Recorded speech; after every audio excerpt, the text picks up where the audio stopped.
Don't call it a counteroffensive, say the Ukrainians.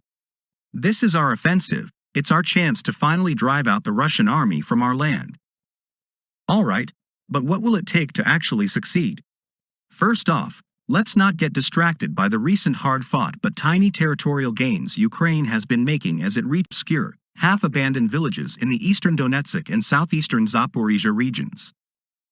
After months of stalemate, images of victorious, battle-stained Ukrainian soldiers holding up their country's blue and yellow flag in front of a bullet-ridden building is a welcome morale boost for Ukrainians.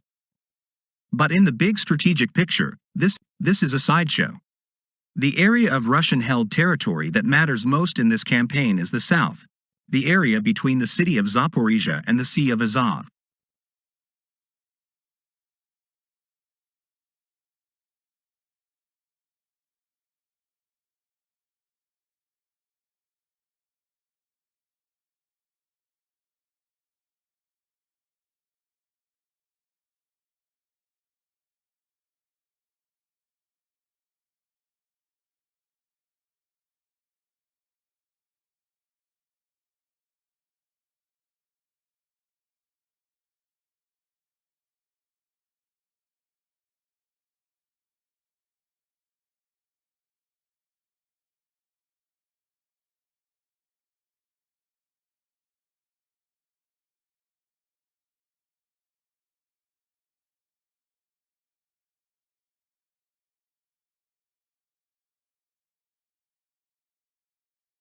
Ukraine says it has liberated 4 villages in the southeast of the country in the first victories of its much-anticipated counteroffensive. Officials reported on Monday that the national flag is once again waving over Storozheve in the Donetsk region. Reports and footage from the weekend show similar scenes in the neighboring settlements of Blahodotne and Naskuchna, as well as nearby Makarivka. The villages are relatively small and Moscow is yet to confirm any retreat. On Saturday, Ukrainian President Volodymyr Zelensky confirmed that the counter-offensive had begun. These 4 settlements would be the first liberated since his comments, but not the first that Ukraine has recaptured since last Monday, when its forces began to advance in the country's south.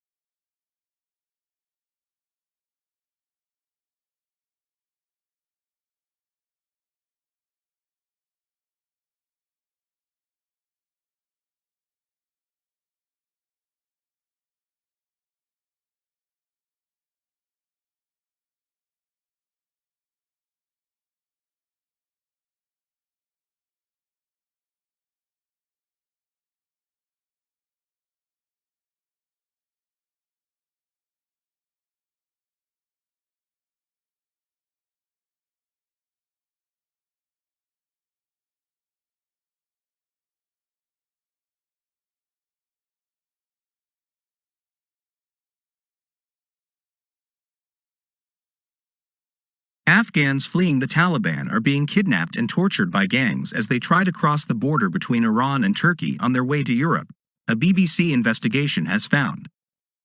The gangs then send videos of the abuse to the families of migrants being held hostage, demanding a ransom for their release.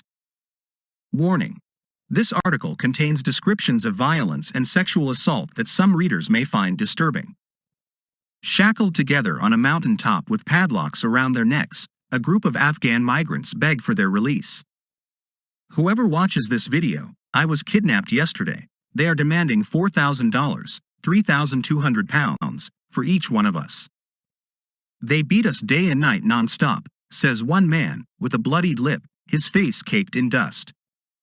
Another video shows a group of men fully naked, crawling in the snow as someone whips them from behind.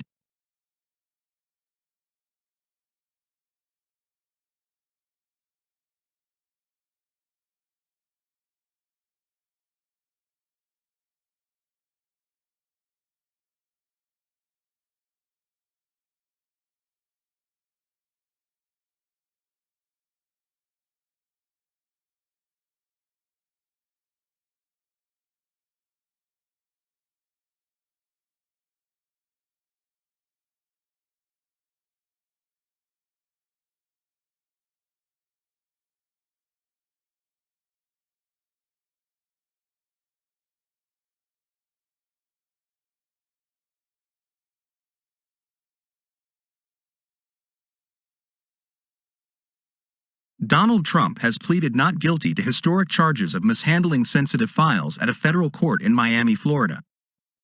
Mr. Trump is the first U.S. president, current or former, to be hit with a federal criminal indictment.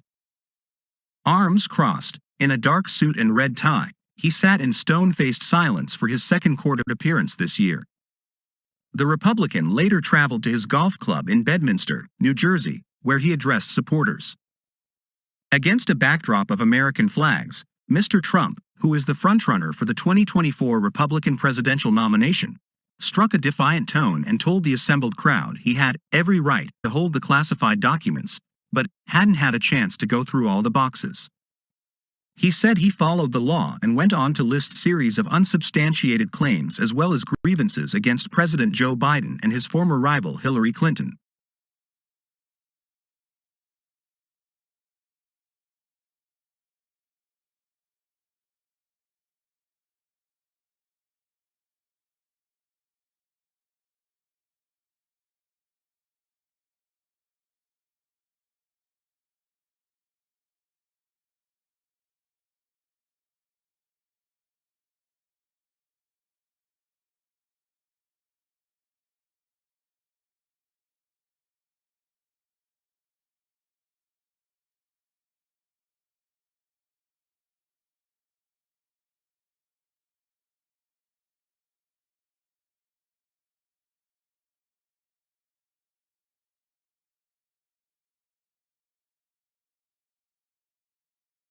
Two Japanese soldiers were killed and another injured after a fellow recruit opened fire at a military training range in central Japan, the Army says.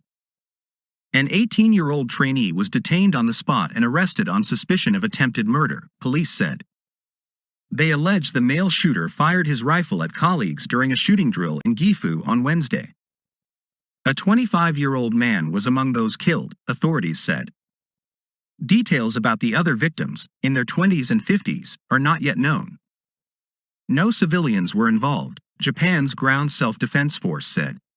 They said the shooting had occurred during a live fire training for new members and potential candidates.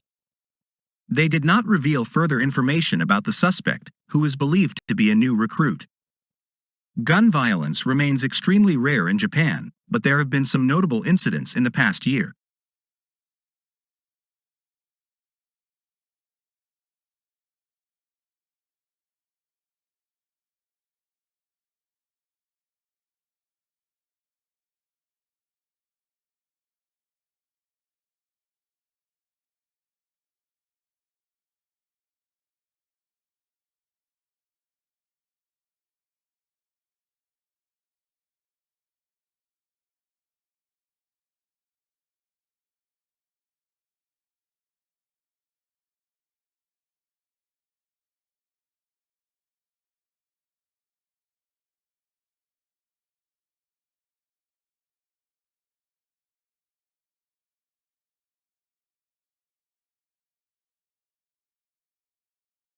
Bud Light has lost its position as the best-selling beer in the U.S. after facing a boycott, new figures show.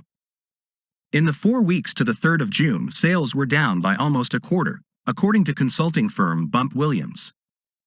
Some drinkers in the U.S. stopped buying Bud Light after transgender influencer Dylan Mulvaney showed off a personalized can of the beer. It means Modelo Especial has taken the top spot, with 8.4% of U.S. beer sales by value in the period. Bud Light had kept its position as America's best-selling beer for the first 5 months of the year, according to an analysis by consulting firm Bump Williams of data from research firm Nielsen. However, the figures show that sales of Bud Light have slumped since April, when Ms. Mulvaney posted an image on Instagram of a personalized can of Bud Light that the beer maker had sent her.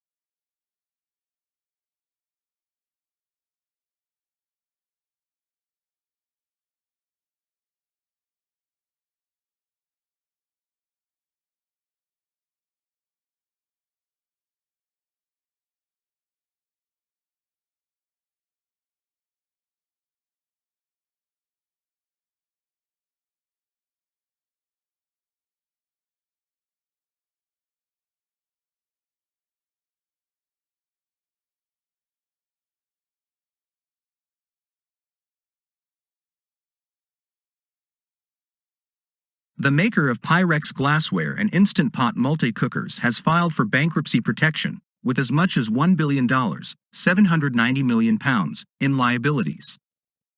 Instant Brands blames high interest rates and weak demand for its problems. The company, which has more than 2,400 workers, plans to keep operating while it shakes up the business. It comes after another iconic kitchenware brand, Tupperware, warned in April that it could go bust unless it could quickly raise new financing. Instant Brands says it saw strong sales during the pandemic as people who were stuck at home. However, its president and chief executive, Ben Gadbois, said that tightening of credit terms and higher interest rates impacted our liquidity levels and made our capital structure unsustainable.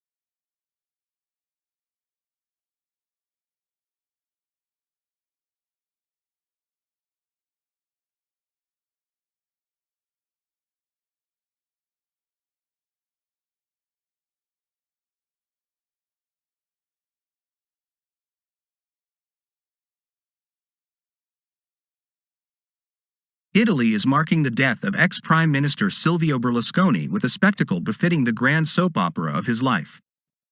The one-time cruise singer who led Italy with no prior political experience built a media empire and had a string of wives and girlfriends. The Archbishop of Milan will lead Berlusconi's state funeral in the city's Grand Cathedral on Wednesday. Italy is holding a day of national mourning. All Italian and European flags on public buildings have been lowered to half-mast. This kind of tribute is unprecedented for a former prime minister. A state funeral is a privilege usually reserved for popes, war heroes, and serving ministers. Milan is a city deeply associated with Silvio Berlusconi. This is where he was born and where he started his career, selling vacuum cleaners.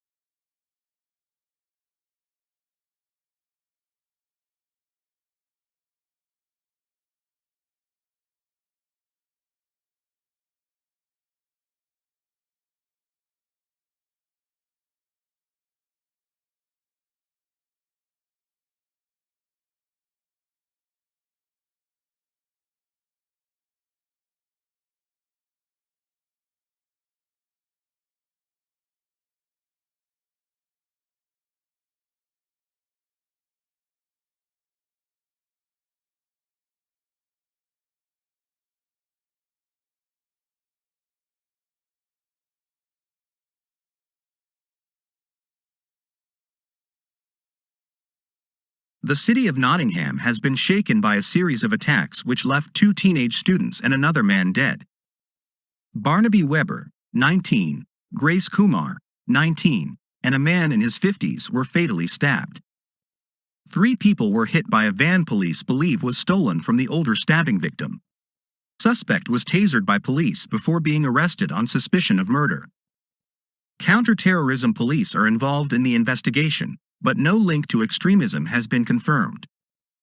Police said they were still in the early stages of the inquiry into the attacks, which occurred during the early hours of Tuesday, and had yet to determine an exact motive.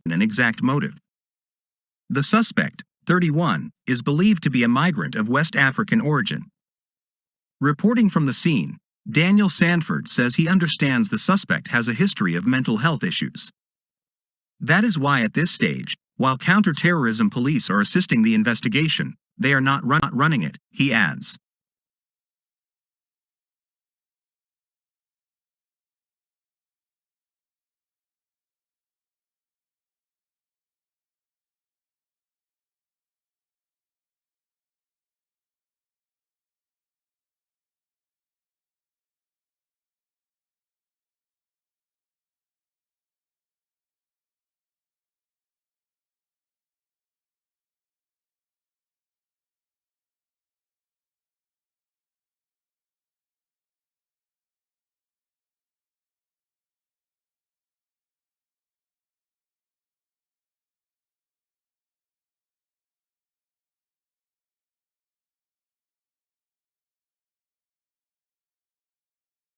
A judge has granted a request by U.S. regulators to temporarily block Microsoft's $69 billion, £56 billion takeover of Activision Blizzard.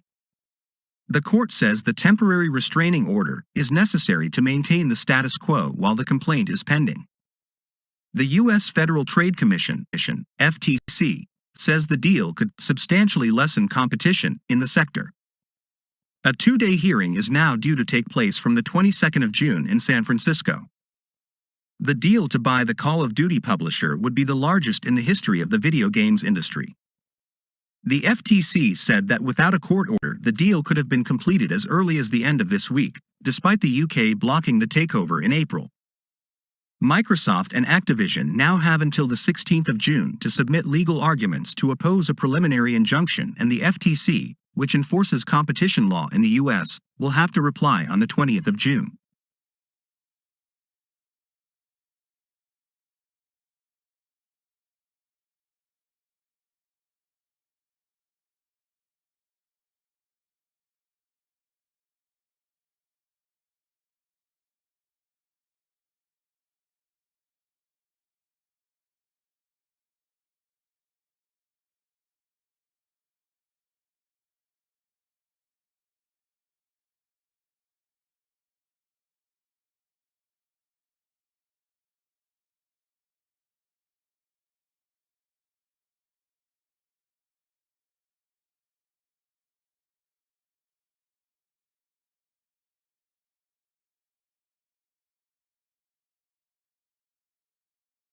Malaysia is seeking Interpol's help in tracking down a New York-based comedian who joked about the missing Malaysia Airlines flight MH370. Jocelyn Chia, a U.S. national who grew up in Singapore, is being investigated under Malaysian laws on incitement and offensive online content, police say. Her joke, posted online last week, prompted an official protest from Malaysia and an apology from Singapore. MH370 went missing after taking off from Kuala Lumpur in March 2014. Despite a 4-year search in the Indian Ocean, the main body of the plane was never found. 239 people on board are presumed dead. On Tuesday, Malaysian National Police Chief Akral Sani Abdullah Sani said an application would be filed with Interpol on Wednesday to get Ms. Chia's full identity and latest location.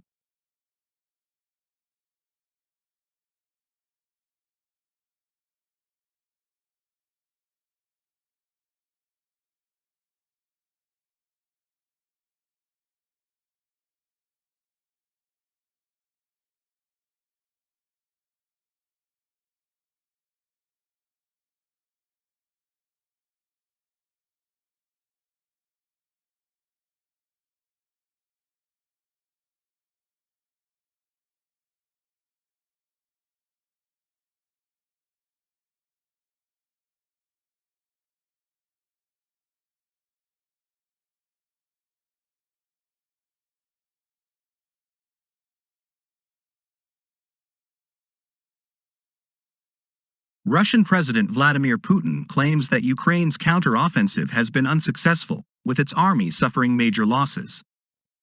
Speaking at a meeting of war correspondents, he said that Kyiv's losses were approaching a catastrophic level.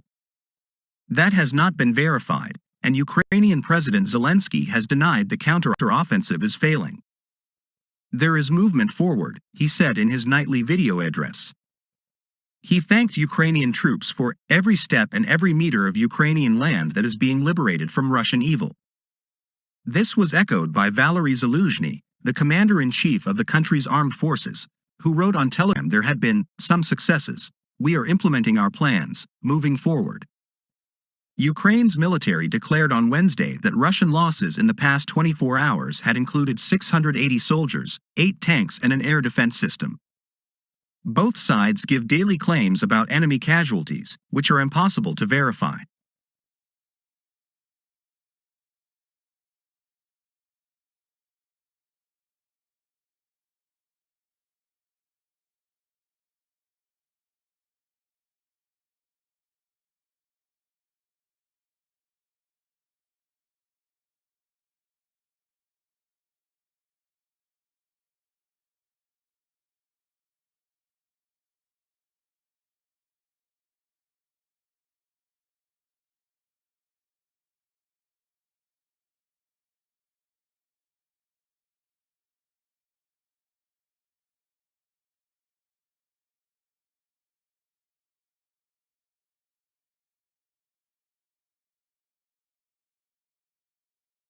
Romania's anti-organized crime unit say they have ramped up the human trafficking charges against controversial influencer Andrew Tate, his brother Tristan and 2 associates. They are now being investigated for the more serious crime of human trafficking in continued form. One more victim was also added to the case, which started out with 6 women. The Tate brothers and their associates have been under house arrest in Bucharest since April. They were first arrested in December and are being investigated on allegations of rape, people trafficking, and forming an organized crime group. They have always denied any wrongdoing. On the 12th of June, all 4 suspects were called to the headquarters of Romania's organized crime unit to be informed of the new allegations. Under Romanian law, trafficking of adults carries a prison sentence of up to 10 years.